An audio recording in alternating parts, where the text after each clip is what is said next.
आणि आता बघूया युद्धाचे हे ढग नेमके गडद का झालेत। तुम्हाला माहिती आहे की अमेरिका आणि इस्रायल विरुद्धचं इराणचं आखाती युद्ध 28 फेब्रुवारीला सुरू झालं। या युद्धामध्ये 9 एप्रिलला शस्त्रसंधी झाली।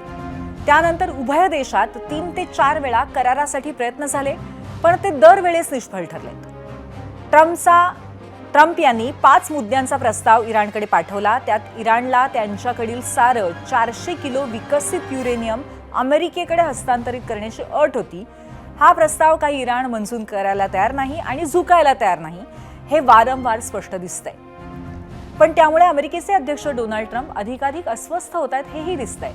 आणि या अस्वस्थतेतूनच त्यांनी इराणच्या हातातून वेळ जातोय, लवकर करार मान्य करा अशी धमकी देऊन टाकली। ही धमकी देताना त्यांनी AI मध्ये स्वतःचा एक फोटो तयार केला। त्यात ट्रम्प हे बटन दाबून एकाच वेळी विविध ठिकाणी हल्ला करत असल्याचं आणि त्यातही अणु हल्ला करत असल्याचं दाखवण्यात आलंय।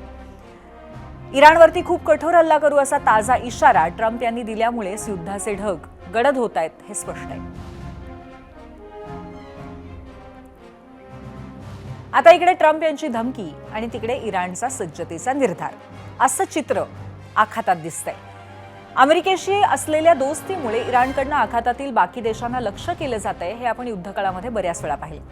आता सुद्धा ट्रम्प यांनी दिलेल्या धमकीला न जुमानता इराणने UAE मधल्या आण्विक प्रकल्पावरती ड्रोन हल्ला केला आणि जगाची चिंता वाढवली। या हल्ल्यानंतर बाराकाहच्या आण्विक प्रकल्पाला आग लागली। शिवाय इराणमधल्या एका न्यूज चॅनलवरती चक्क AK-47 रायफल स्टुडिओमध्ये आणली गेली आणि त्यातून UAEच्या राष्ट्रध्वजावरती प्रतिकात्मक गोळीबार करण्यात आला।